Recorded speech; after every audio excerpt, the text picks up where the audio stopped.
2010 में ऐसा क्या हुआ कि फ्लोरिडा का मशहूर वाटर पार्क सी वर्ल्ड हमेशा हमेशा के लिए बंद हो गया? क्यों लोग आज भी उस दिन को याद करके रोने लग जाते हैं?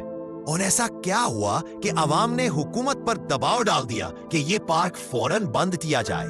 ये कहानी है एक दोस्ती की जो एक ऐसे अंजाम पर पहुंची जिसकी कोई तवक्को नहीं कर सकता था। साल था 2010। ऑरलैंडो फ्लोरिडा का मौसम शानदार था।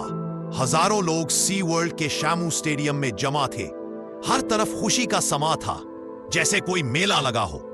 बच्चे उधर उधर दौड़ रहे थे और सब एक ही शो का इंतजार कर रहे थे। इस दिन लोगों के आने की सिर्फ दो वजूहात थीं। पहली, दुनिया की सबसे बड़ी ओरका टेलीकॉम, और दूसरी उसकी माहिर और पसंदीदा ट्रेनर डॉन ब्रैंचो। ये कहानी सिर्फ 2010 में शुरू नहीं हुई थी, बल्कि बरसों पहले, जब डॉन एक छोटी सी बच्ची थी और अपने घर के करीब समुंदर के किनारे खेल रही थी। इसी दौरान उसने साहिल पर एक नन्ही सी व्हील देखी, सिर्फ 4 फीट लंबी, जख्मी और कमजोर। डॉन ने उस व्हील को बचा लिया, घर ले आई, अपने स्विमिंग पूल में रखा और दिन रात उसकी देखभाल की।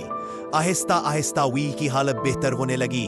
डॉन उसके साथ खेलती, इसके इशारों की नकल करती और दोनों के बीच एक ऐसी दोस्ती बन गई जो आम इंसान और जानवर के बीच मुमकिन ही नहीं लगती।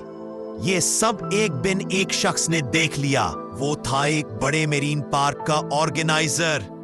उसने डॉन के वालिद से व्हील खरीद ली ताकि उसे अपने पार्क में परफॉर्म करवाया जा सके। व्हील को पार्क में लाया गया, मगर कुछ अजीब हुआ।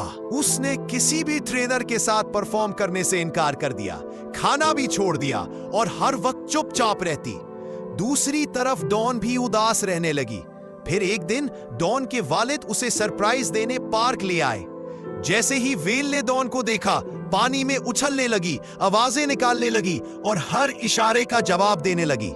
लोग हैरान रह गए।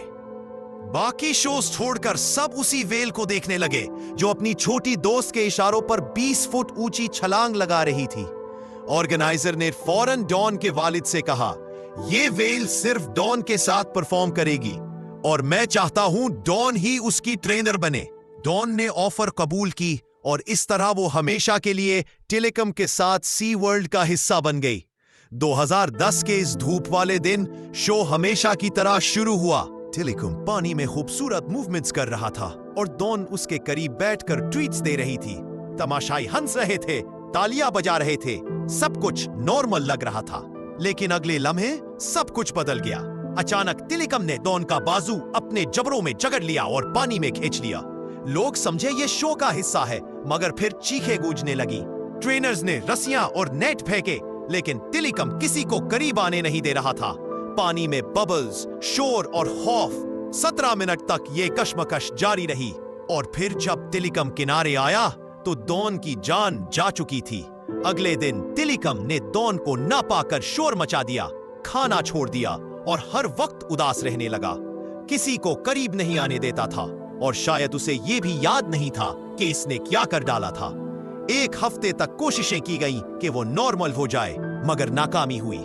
आखिरकार इंतजामिया ने डर के मारे और अवाम के जबरदस्त दबाव की वजह से उसे समुंदर में छोड़ दिया।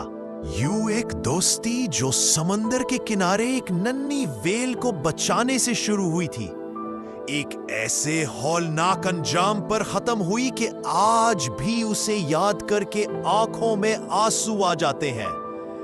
कभी कभी जिसे हम सबसे ज्यादा प्यार करते हैं, वही हमारी कहानी का आखिरी बाब लिख देता है।